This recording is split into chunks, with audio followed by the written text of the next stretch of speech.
Physics second third question था जो शायद चैप्टर नंबर 15, 16, 17 और 18 से, यानी ये 4 चैप्टर्स का क्वार्टर बनाया था और इसके पेपर की डिस्कशन जो कल आपको सेंड किया गया था। पहले ऑब्जेक्टिव की मैंने लिख भी दी है और इनको अब डिस्कस भी करने लगा। आसान है ये, ऐसे तो खास मुश्किल बात नहीं। पहले नंबर पर if a close metallic loop without any battery is moved across a magnetic field, then जब हम मैग्नेटिक फील्ड में उस क्लोज लूप को मूव कराएंगे, फ्लक्स चेंज होगा और फ्लक्स के चेंज होने की वजह से ईएमएफ इंड्यूस, और उस ईएमएफ की वजह से चूंकि लूप क्लोज है, दरमियान में कोई गैप नहीं है, करंट फ्लो करेगा, करंट प्रोड्यूस होगा, ईएमएफ भी इंड्यूस होगा, करंट भी इंड्यूस होगा। जहाँ पर सिर्फ करंट का है इसलिए beta option. Next, the rate of change of magnetic flux is directly proportional to the induced EMF is the statement of obviously beta Faraday law की स्टेटमेंट है जिसमें मैग्नीट्यूड हमें बताता है कि जो EMF इंड्यूस होगा इसका मैग्नीट्यूड किस पे डिपेंड करेगा, ये डिपेंड करेगा नंबर ऑफ लूप्स पर और rate of change of magnetic flux पर।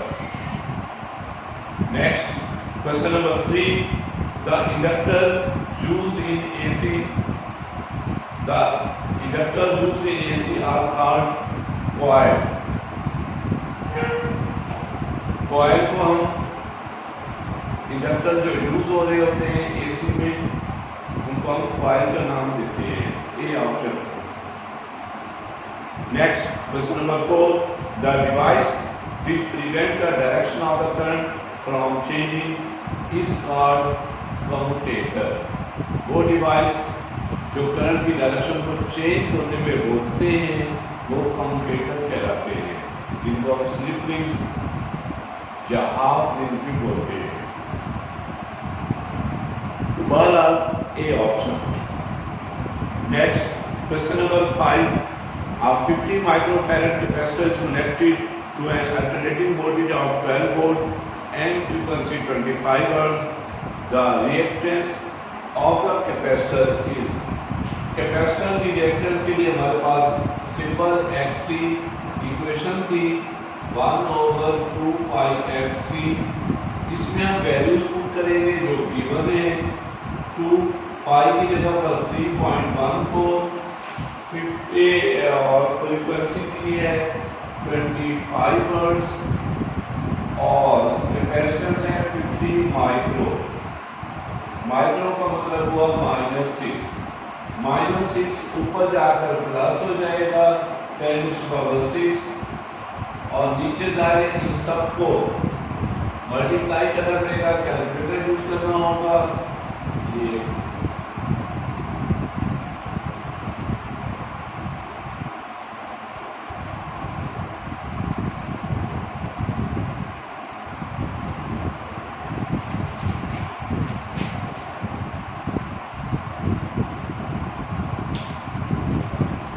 ये दो जीरोस और ये कैंसिल होते हुए ऊपर 10⁻⁴, नीचे 25 इंटू 3.14। इनको अगर हम अप्रोक्सीमेटली लें तो x इक्वल टू ये 4 जीरोस नीचे में बनेगा तकरीबन, अगर 80 बनाए तो इस तरह कैंसिल करते हुए 1000/8 और इनमें से अब ये कोई ऑप्शन नहीं बनता तो इसलिए डेल्टा नन ऑफ दीज आएगा। आपको बस कैलकुलेटर से करना पड़ेगा, तो ये इनसे कोई ऑप्शन नहीं, इसलिए डेल्टा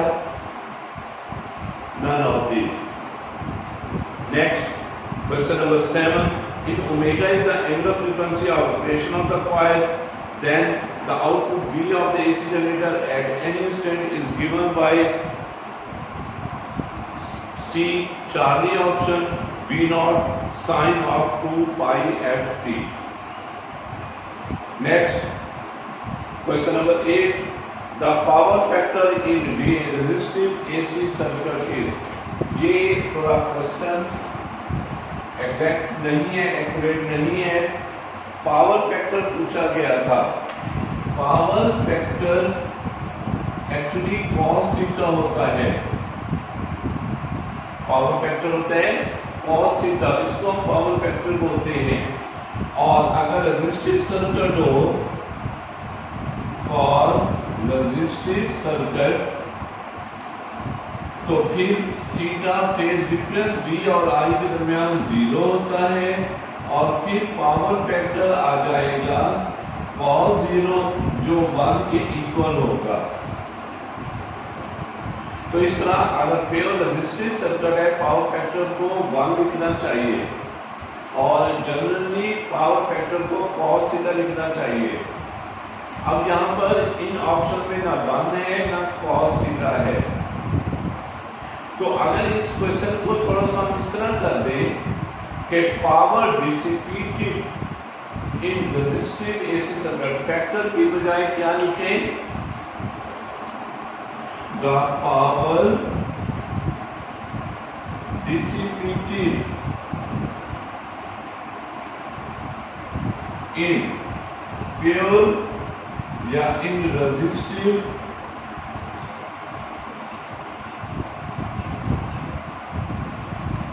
एसी सर्किट, तो फिर P is equal to VI, जो इक्वेशन है cos theta, P is equal to VI cos 0 और P is equal to VI cos 0 1। तो इस तरह P is equal to VI आ जाएगा, यानी ए ऑप्शन बनेगा। और क्वेश्चन में एक लफ्ज चेंज करते हुए फैक्टर की जगह पर डिसिपेटेड लिखते हुए, तो ये कंपोजिंग में थोड़ी सी मिस्टेक थी, इसलिए इस 8 में फैक्टर की बजाय पावर डिसिपेटेड का यूज करते हुए ऑप्शन ए बनेगा VI। Next question number 9, the maximum stress that a body can withstand is called, C option UPS, ultimate tensile strength. ये मैक्सिमम स्ट्रेस है जो एक बॉडी बर्दाश्त कर सकती है और टूटती नहीं, फ्रैक्चर नहीं होती। Next, a substance that undergoes a temporary deformation is called, जिसमें टेम्पररी डिफॉर्मेशन प्रोड्यूस हो सके उसको हम बोलते हैं ब्रिटल। परमानेंट डिफॉर्मेशन इसमें प्रोड्यूस नहीं हो सकती। Next, the magnetisation as well as, हाँ एक और बात भी 10th में ओनली का लफ्ज आ जाए तो ज्यादा बेहतर बनेगा। यदि इस तरह क्वेश्चन हो, substance that undergoes only a temporary deformation is called brittle। Only का लफ्ज होना चाहिए ज्यादा बेहतर करने के लिए। चलिए 11, the magnetization as well as demagnetisation of, जिसका लूप एरिया ज्यादा होगा, स्ट्रेस लूप एरिया, जिसका स्ट्रेस लूप एरिया ज्यादा होगा उसमें मैग्नेटाइजेशन करना भी मुश्किल और डीमैग्नेटाइजेशन भी मुश्किल। और जिसका स्ट्रेस लूप एरिया कम होगा उसकी मैग्नेटाइजेशन भी आसान और डीमैग्नेटाइजेशन भी आसान। अब हमारी बुक में स्टील का शायद लूप एरिया ज्यादा है तो इसलिए उसकी मैग्नेटाइजेशन और डीमैग्नेटाइजेशन मुश्किल होगी। तो वही यहाँ पर Charlie option steel is difficult. Next, a permanent magnet must have high reactivity और high coercivity। जो परमानेंट मैग्नेट है उसमें reactivity भी ज्यादा होनी चाहिए, coercivity भी ज्यादा होनी चाहिए। तो इस तरह ये ऑप्शन coercivity का तो जहाँ पर हाई का नहीं है जिक्र, सिर्फ हाई reactivity है तो इसलिए ए को टिक कर रहे हैं। Next 13, the photovoltaic cell is always, 3 के हमारे पास स्पेशली डिजाइन ये junction diode, LED, photo diode और photovoltaic cell. LED forward bias photodiode reverse पर, और फोटोवोल्टिक सेल के लिए कोई बैटरी की जरूरत नहीं है। तो यहाँ पर उन्होंने फोटोवोल्टिक सेल पूछा गया था, इसलिए Charlie option no by C is required, C option. Next question number 14, if R1 is equal to 10 kilo ohm and R2 is equal to 100 kilo ohm, then gain of inverting amplifier is, R1 अगर 10 है और R2 अगर 100 है तो gain क्या होगी? Gain के लिए हमारे पास इक्वेशन थी, और ख्याल रहे ये इन्वर्टिंग है तो इन्वर्टिंग के लिए इक्वेशन थी -R2 ओवर R1, और इस तरह ये बनेगा -R2 का मतलब हुआ 100 किलो ओम और R1 का हुआ 10 किलो ओम। कैंसल करते हुए माइनस किलो ओम की आपस में कैंसल करते हुए -10 आ जाएगा, यानी बीटा ऑप्शन।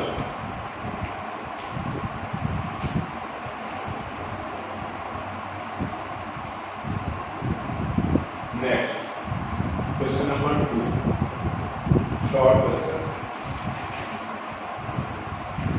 इनमें ये बेशतर एक्सरसाइज के हैं, लोगों को पहले लिखवाए जा चुके हैं। Question number 1, does the induced EMF always act to decrease the magnetic flux through a circuit? क्या induced EMF हमेशा मैग्नेटिक फ्लक्स को डिक्रीज करता है? आप कहेंगे नो,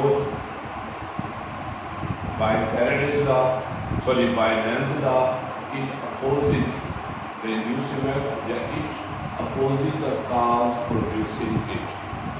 ये आपने इसको आंसर किया, फिर इसके एक्सप्लेनेशन में लिखेंगे, if the original flux is increasing, then the induced EMF will tend to decrease it, and if the original EMF is decreasing, then the induced EMF tend to increase it। अगर ये original flux बढ़ रहा हुआ तो इसको कम करेगा, और अगर कम हो रहा हुआ तो इसको बढ़ाएगा। Next, question number 2. Does the induced EMF in the circuit depend upon the resistance of the circuit? क्या induced EMF resistance पे depend करता है? आप कहेंगे नहीं, ये नहीं करता। ये induced EMF की फॉर्मूला के मुताबिक इक्वेशन लिखते हुए कि डिपेंड करता है नंबर ऑफ लूप्स पर और rate of change of magnetic flux पर, रेजिस्टेंस पर डिपेंड नहीं करता। Next, what is meant by the phase of AC quantity? Phase किसी थीटा को जो इक्वेशन थी हमारे पास v की, या v = v0 sin थीटा, या v = v0 sin थीटा की जगह पर ओमेगा टी, तो इस तरह थीटा = ओमेगा टी, इसको फेज बोलते हैं। ये इक्वेशन लिखकर थीटा को आपने डिफाइन कर देना है, जो बुक में भी है और फर्स्ट ईयर के चैप्टर नंबर 7 में भी किया था। The quantity theta is omega t, which gives the instantaneous value of alternating potential or alternating current is called the phase of AC। दोबारा सुन लें इसको। The theta is equal to omega t, which gives the instantaneous value of alternating potential or alternating current is called the phase of AC quantity। Next, how does doubling the frequency affect the reactance of inductor capacitor? ये mathematical term से बना दे। Question उसका ये है कि frequency को अगर double करेंगे तो इस पर इसकी वजह से इंडक्टर की रिएक्टेंस और कैपेसिटर की रिएक्टेंस पर क्या फर्क पड़ेगा।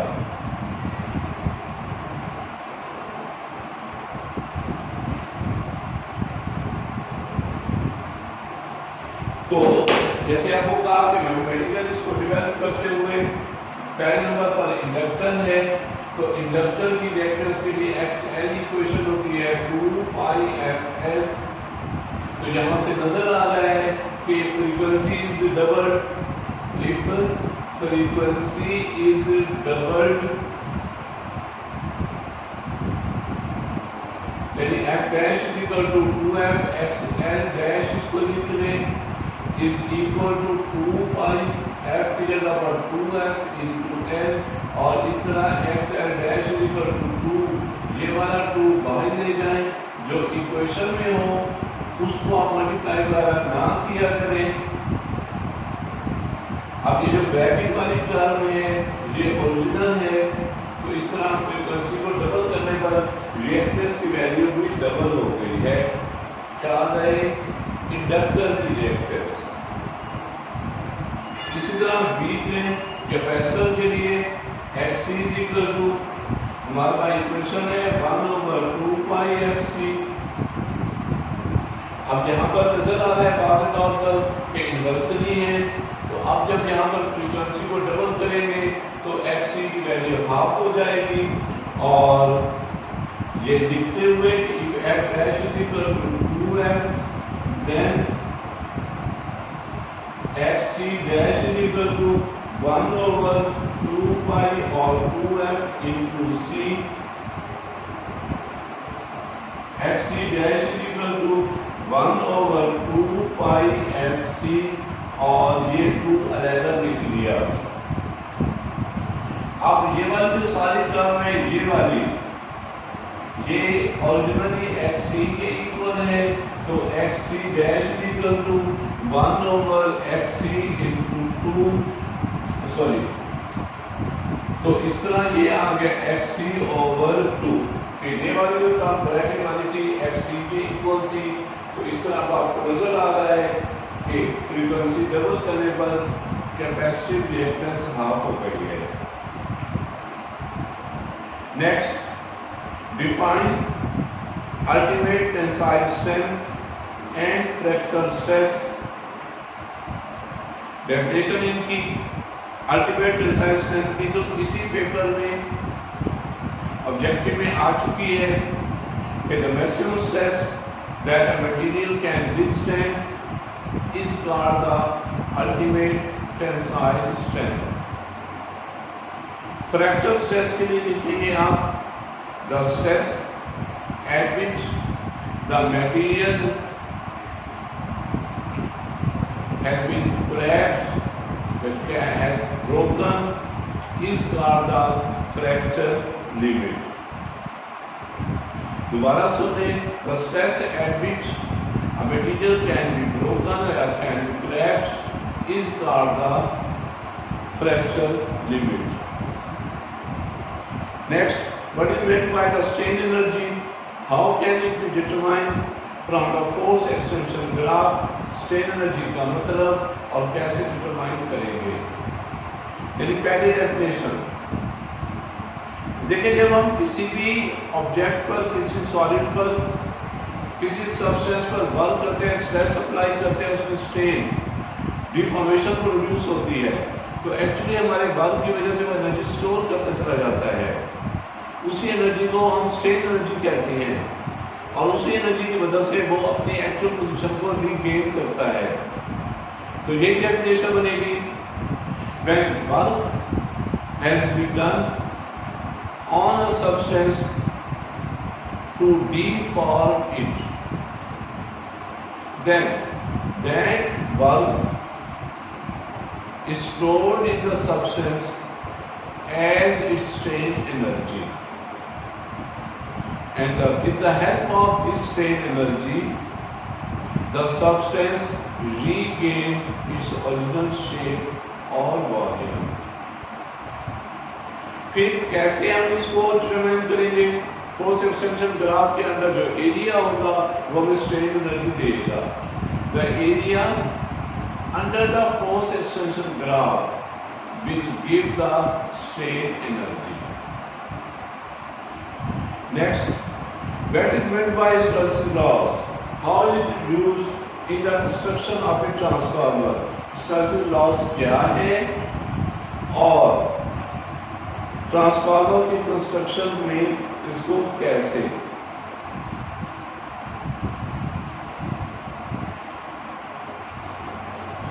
बैटरी की मदद से जो वर्क किया जाता है,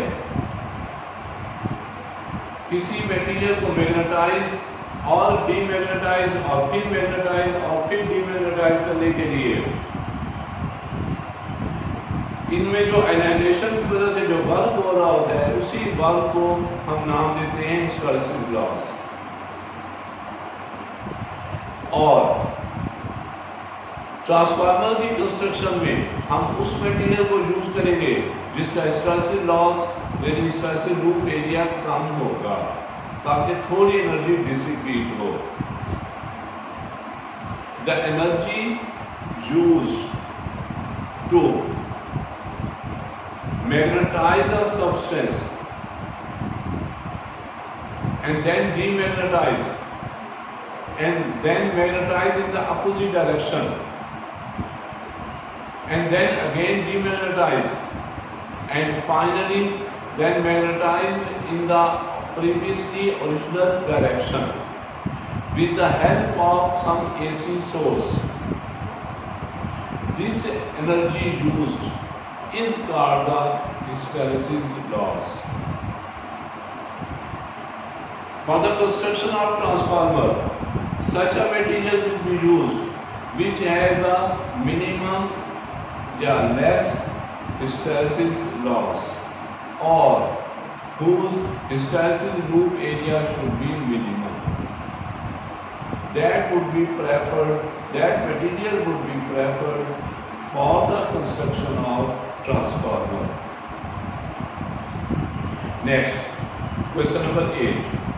What is the net charge on N-type or and P-type substance? Net charge क्या होगा P-type और N-type पर? Zero. Neutral of weight. Both of these are electrically neutral because both consist of substances which are electrically neutral. All the elements have the same number of electrons and the same number of protons within the nucleus. So all these will be zero charge. The anode of a diode is 0.2 volt positive with respect to its cathode. Is it forward biased? Anode 0.2, anode का मतलब हुआ P type reason और cathode का मतलब हुआ N type reason. तो anode more positive है, ये P टाइप और ये N टाइप।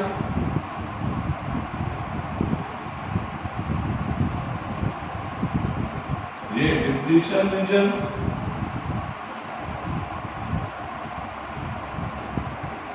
.2 वोल्ट। अब इसको फॉरवर्ड ही लिखेंगे, since P type region which is anode is more positive with respect to N type region which is cathode, so it is forward biased. But since this potential difference of 0.2 volt between them is less than the barrier potential of 0.3 volt for silicon and 0.7 volt of germanium, so no major current will flow through them across the junction. No major current will flow across the junction. क्योंकि ये 0.2 volt की value कम है, silicon और germanium का जो potential है 0.7 और 0.3 volt का, तो इसलिए कोई करंट फ्लो नहीं करेगा। लेकिन टेक्निकली ये चूंकि ज़्यादा पॉजिटिव है इसके मुकाबले में, तो ये फॉरवर्ड होगा लेकिन बल्क एबल नहीं होगा। Next question number 10, right 4 uses of the photodiode. Photodiode में 4 यूजेस लिखने हैं। हमारे बुक में 8 पॉइंट या 7 पॉइंट्स लिखे हुए हैं फोटोडायोड वाले आर्टिकल में, चैप्टर नंबर 18 में। उन्हीं में से 4 लिख लेने हैं। ऑप्टिकल फाइबर में ये यूज होता है, सिक्योरिटी सिस्टम के लिए यूज होता है, और ऑटोमेटिक डोर वगैरह के लिए यूज होता है, रिकॉर्डिंग के लिए ये यूज हो रहा है। तो इस तरह उनमें से 7 में से जितने भी आपको 4 याद है कोई से भी वो 4 लिख देने हैं। ये थे short questions. Discuss the effect of अब लॉन्ग में पहला लॉन्ग का क्वेश्चन का एक part, discuss the effect of a capacitor in AC circuit, define the reactance and write an expression for reactance of a capacitor। यानी AC circuit पर आपने completely explain करना है। सीधा सा क्वेश्चन है चैप्टर नंबर 16 में एसी थ्रू और कैपेसिटर, उसको आप एक्सप्लेन करेंगे, ग्राफिकली भी रिप्रेजेंट करेंगे, इन फेज और आउट ऑफ फेज को वेक्टर रिप्रेजेंट करने हैं और सारी विश्लेषण करनी है। करंट एंड और इसका न्यूमेरिकल में एक्साइटमेंट से आसान सा। Next question number 4, what is meant by the rectification, explain full wave rectification by bridge rectifier, what is the use of the filter circuit. हमें पहले रेक्टिफिकेशन की definition, the conversion of AC to DC is called the rectification. फिर full wave rectification के लिए bridge में बनाएंगे, 2 number diagram बनाएंगे, एक पॉजिटिव हाफ साइकिल के लिए और एक नेगेटिव हाफ साइकिल के लिए, और करंट के फ्लो को लिखेंगे। व्हाट इज इसमें what is the use of the filter circuit, filter circuit का यूज क्या है,